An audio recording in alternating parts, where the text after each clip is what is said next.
আল্লাহ বলছেন তোমরা সবাই মানে উম্মতে মুহাম্মাদি তোমরা যদি আল্লাহকে সাহায্য করো আল্লাহ তোমাদেরকে সাহায্য করবে।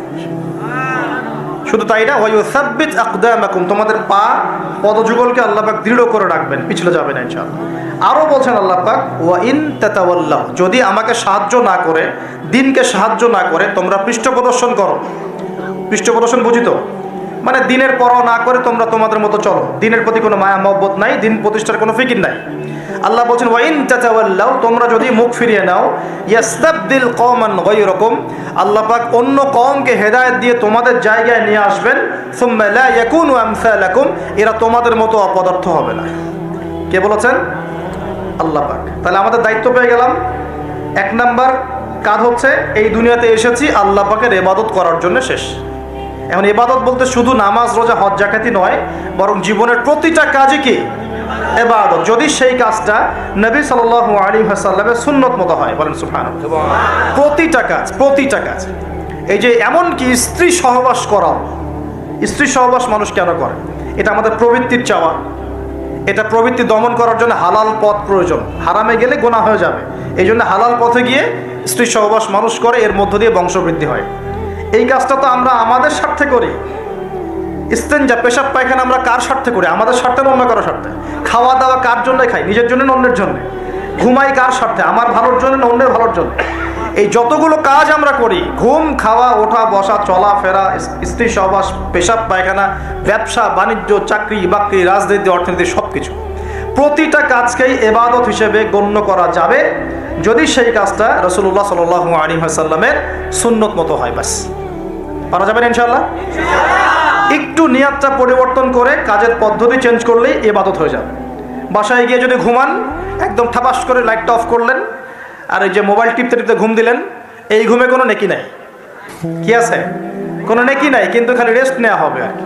রেস্ট নেওয়া, ওই ঘুমের মধ্যেই শয়তান এসে চেপে ধরবে, ধরে না শয়তান? চেপে ধরবে। আর যদি বিছানটা সুন্দর করে ঝাড়েন, বিসমিল্লাহ বলে লাইটটা অফ করেন, দরজাটা বিসমিল্লাহ বলে বন্ধ করেন, এই যে আপনার খোলা যে পাত্রগুলো আছে, পানি খাওয়ার পাত্র, জগ, গ্লাস, এগুলোকে বিসমিল্লাহ বলে ঢেকে দেন। ঢাকার কিচ্ছু না পেলে একটা কাঠি অন্তত বিসমিল্লাহ বলে রেখে দিতে হয়, একটা কাঠি অন্তত বিসমিল্লাহ বলে রেখে দিতে হয়। তারপরে আপনি মশারি খাটাচ্ছেন, বিছানা ঝাড়ু দিচ্ছেন, পারলে একটু ওযু করে আসলেন, এসে পড়লেন একবার সূরা ইখলাস, একবার ফালাক, একবার নাস, মানে কুল হুয়াল্লাহু আহাদ, কুল আউযু বিরাব্বিল ফালাক, কুল আউযু বিরাব্বিন নাস পড়ে ফু দিয়ে এভাবে মাথাটাকে মাসাজ করলেন একদম গায়ের নিচ পর্যন্ত। এই কাজটা আরও একবার করলেন, আরও একবার করলেন, মানে 3 বার করলেন। এরপর আয়াতুল কুরসি পড়লেন, সূরা বাকারার শেষের 2টা বা 3টা আয়াত পড়লেন, যদি সম্ভব হয় সূরা মুলকটা পড়লেন। ওটা পারছেন না, ঠিক আছে, 33 বার সুবহানাল্লাহ, 33 বার আলহামদুলিল্লাহ, 34 বার আল্লাহু আকবার পড়লেন। পরে ডান দিকে কাত হলেন, হাতটাকে গালের নিচে রাখলেন, রেখে বললেন আল্লাহুম্মা বিইসমিকা আমুতু ওয়া আহইয়া। কি বললেন? আল্লাহুম্মা বিইসমিকা আমুতু ওয়া আহইয়া। আচ্ছা, কিচ্ছু পারেন না, এত কিছুই পারলেন না, শুধু ডান দিকে কাত হয়ে এখানে গালের নিচে হাত রেখে বললেন আল্লাহুম্মা বিইসমিকা আমুতু ওয়া আহইয়া। এখন আপনি 4 ঘন্টা, 4.5 ঘন্টা, 5 ঘন্টা, 6 ঘন্টা ঘুমালেন। এই যে সময়টুকু ঘুমিয়ে আছেন আপনি, বিশ্বাস করেন এই ঘুমানোর কারণে আপনার আমল নামে নেকি লেখা হবে। ঠিক এভাবেই জীবনের প্রত্যেকটা কাজকে ইবাদতে পরিণত করা সম্ভব যদি আমরা একটা সূত্র মেনে চলি। সূত্র হচ্ছে 2টা। কয়টা? 2টা। এক, সেই কাজটা হবে আল্লাহর সন্তুষ্টির জন্যে। কার জন্যে? আল্লাহর সন্তুষ্টির জন্যে। আর 2, সেই কাজটা হতে হবে আমাদের প্রিয় নবী মুহাম্মদুর রাসূলুল্লাহ সাল্লাল্লাহু আলাইহি ওয়াসাল্লামের তরিকা বা সুন্নত মোতাবেক। ব্যাস, শেষ। এভাবে আপনি জীবনের যে কোনো কাজ ইবাদত বানাতে পারেন। ইবাদত। ঘুম থেকে উঠেছেন, ইস্তেঞ্জা করতে যাবেন, বাথরুমে ঢুকলেন, গান গাওয়া শুরু করলেন, সাদা সাদা কালা কালা, হ্যাঁ, গান গায় মানুষ এখন বাথরুমে। মাঝে মাঝে আমরা সফর করি, একটা বাথরুমে ঢুকে দেখি পাশের বাথরুম থেকে গান আসছে। এরকম হয়নি কখনো? ফেস করেন না? আচ্ছা, তো কোনো নেকি নাই? নেকি আছে? উল্টা শয়তান ধরবে ওখানে। কি ধরবে?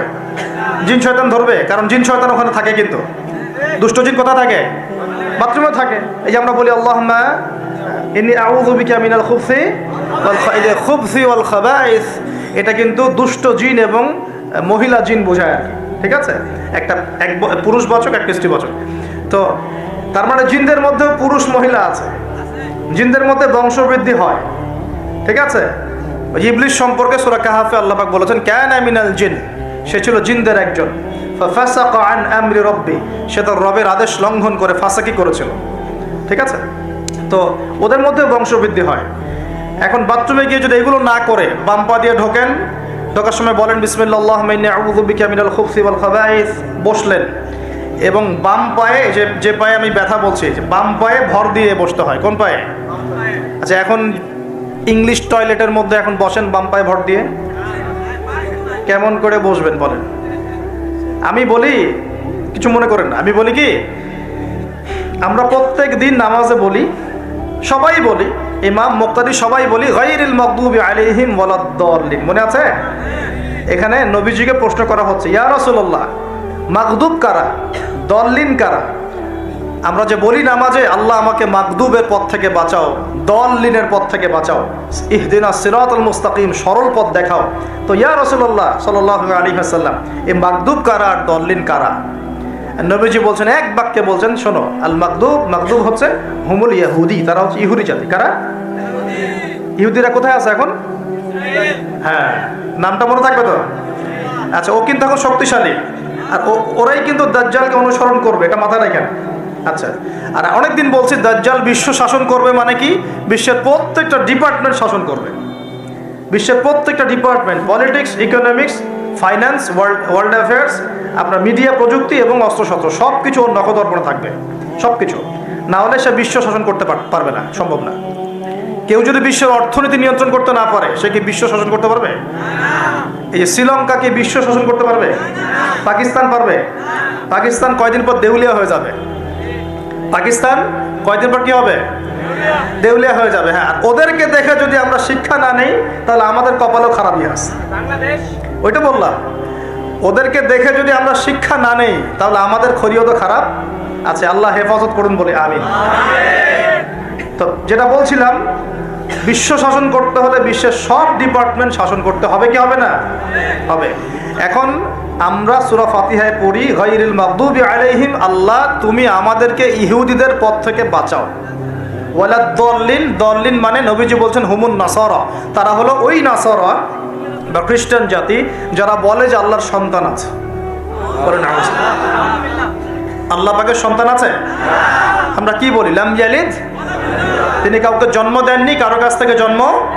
কিন্তু এই যে 200-300 কোটি খ্রিস্টান বলছে যে আল্লাহর সন্তান আছে, নাউযুবিল্লাহ। এই জন্য ওরা দল্লিন, পথভ্রষ্ট। দল্লিন মানে কি? পথভ্রষ্ট। তো নবীজি স্পষ্ট বলছেন যে গায়রিল মাগদুবি আলাইহিম ওয়ালাদ-দাল্লিন, এখানে মাগদুব আর দল্লিন মানে হচ্ছে, মাগদুব হলো ইহুদিরা গজবপ্রাপ্ত, আর দল্লিন হচ্ছে নাসারা বা খ্রিস্টান জাতি। এখন আপনার সাথে আমার কথা, আপনাদের সাথে আমার কথা, আমাদের পলিটিক্স থেকে শুরু করে বাথরুমের কমোড পর্যন্ত, ঠিক আছে, আইন কানুন থেকে শুরু করে আমাদের চেহারা সুরত পর্যন্ত, আমাদের পোশাক পরিচ্ছদ থেকে শুরু করে অর্থনীতি, পরিবার, সব কিছু, এই সব কিছু ওই দুই জাতির অনুসরণে গড়ে উঠেছে। এটাই সবচেয়ে বড় আফসোসের কথা আমাদের, সবচেয়ে বড় আফসোস। বাথরুমটাও নিজের মতো করতে পারলাম না। ঠিক আছে, এই যে দেখবেন কমোডে কি বাম পায়ে ভর দিয়ে বসা যাবে? আচ্ছা, ওইখানে কাপড় কি পবিত্র রাখা যাবে? কিভাবে ইউজ করে আমি এখনো বুঝি না, কেমন করে ইউজ করে। ঠিক আছে, আরো নতুন পদ্ধতি আসছে, এটা শুনলে আরো হাসবেন। বিভিন্ন জায়গায় যাওয়া হয়, আলহামদুলিল্লাহ, আল্লাহ বলেছেন সিরু ফিল আরদ, জমিনে বিচরণ করো। আল্লাহ বলেছেন কোরআনে সিরু ফিল আরদ, তোমরা জমিনে ঘুরে দেখো। ফানজুর কাইফা কানা আকিবাতুল মুকাদ্দিবিন, দেখো যে আল্লাহকে যারা মিথ্যা প্রতিপন্ন করেছে, আল্লাহর সাথে সীমা লঙ্ঘন করছে, ওদের কি পরিণতি হয়েছে। দেখলাম যে এখন ইংলিশ টয়লেটও গায়ে এখন দিয়ে রাখছে কিছু কিছু বাটি, কি দিয়ে রাখছে, ছোট ছোট টুকরা দিয়ে আছে প্লাস্টিকের এবং হ্যাঁ সিরামিক্সের মনে হয়। তো ওইখানে দাঁড়ায় দাঁড়াই করতে হবে, 1 নাম্বার করলে দাঁড়ায় দাঁড়াই করতে হবে, এবং সবগুলো একই মাপের দেয়া আছে। এখন যদি ব্যক্তির কারো হাইট হয় 6 ফিট, কারো 5 ফিট, কারো 4 ফিট, কারো 2 ফিট, 3 ফিট, এই পার্থক্যে কিভাবে সে মেকআপ করবে আল্লাহ ভালো জানে, এটা কেমন করে ম্যাচ করবে আল্লাহ ভালো জানে। কাউকে টুলের উপর দাঁড়াই করতে হবে, কাউকে একটু নিচু হয়ে করতে হবে, মানে মাপ তো একই। আরও যে কি কি দেখতে হবে আল্লাহ ভালো জানে। তো প্রিয় ভাইরা, বাথরুম করতে গিয়ে যদি নবী সুন্নাহ মতো করেন, এখান থেকে কথাগুলো আসছে যদি বাম পা দিয়ে ঢোকেন, বা পায়ে ভর দিয়ে বসেন, দেখবেন ইস্তেঞ্জা করেও শান্তি পাচ্ছেন। নবীর প্রতিটা সুন্নত বৈজ্ঞানিক, যে সুন্নত আপনি পালন করবেন আপনি বৈজ্ঞানিক উপকারিতাও পাবেন ইনশাআল্লাহ। এই যে একটু আগে এক ভাই বলছিল আপনি তো খানি না হুজুর, 1 চামচ কি 1.5 চামচ ভাত খাচ্ছেন, খানি না। তাই আমি বললাম যে আমি কম খাওয়া হুজুর, কারণ নবী সাল্লাল্লাহু আলাইহি ওয়াসাল্লাম কি শিখিয়েছেন? তিনি বলেছেন আমরা যা খাই না, তিনি নবী হওয়ার পরে মনে হয় সেটাও খেতে পারেন নাই। বিশ্বাস করছেন না? এরকম 3-3টা মাসের চাঁদ চলে যেত যে নবী সাল্লাল্লাহু আলাইহি ওয়াসাল্লামের বাসায় চুলাও জ্বলে নাই। আর আমাদের তো একবেলা যদি না খাই তাহলে আল্লাহর উপর কত শেকায়াত, কত অভিযোগ, তাই না ভাই? তারপরে তিনি বলছেন একজন ব্যক্তির এতটুকু খাওয়াই যথেষ্ট যে কোমর মেরুদণ্ড সোজা করতে পারে, আল্লাহর ইবাদত করতে পারে। আর যদি তোমাদের খেতেই হয় তাহলে পেটটাকে 3 ভাগ করে খাবে। কয় ভাগ? 1 ভাগ খাবার রাখবে, 1 ভাগ পানি খাবে, আর 1 ভাগ এই শ্বাস প্রশ্বাস চলাচলের জন্য ফাঁকা রাখবে। কয়জন এর উপর আমল করে দেখাতে পারে? কতজন মানুষ আছে? আর যারা একদম গোগ্রাসে খায় এদের ব্যাপারে কোরআনে এবং হাদিসে কিন্তু মারাত্মক কথা আছে। আল্লাহর নবী সাল্লাল্লাহু আলাইহি ওয়াসাল্লাম বলেছেন যে তোমরা খুব বেশি ঢেকুর তোলো না। কি করো না? একজন সাহাবী খুব ঢেকুর উঠাচ্ছে, সাহাবী না আসলে, উনি পাশ দিয়ে যাচ্ছিলেন, খাবার দাবার খেয়ে পাশ দিয়ে যাচ্ছিলেন। তো নবীজি তার ঢেকুর তোলা দেখে বলছেন যে তোমরা বেশি ঢেকুর তুলবে না, কারণ দুনিয়াতে যে ব্যক্তি বেশি পেট পুড়ে খাবে কাল কিয়ামতের মাঠে সে সবচেয়ে বেশি ক্ষুধার্ত থাকবে। বলেন না? খাবে না, নিজের পেটটাকে 3 ভাগ করবেন, 1 ভাগ খাবার, 1 ভাগ কি পানি, আর 1 ভাগ শ্বাস প্রশ্বাসের জন্য ফাঁকা। আর এই ব্যাপারে একটা কথা বলে দেই, শেষ জামানায় কিন্তু খাবারগুলো সব করাপ্টেড হয়ে যাবে। কি হবে? খাবার ভেজাল হবে, ভেজাল। এটার দলিল সূরা কাহাফে আছে, আমি এটা ব্যাখ্যা করবো না আজকে।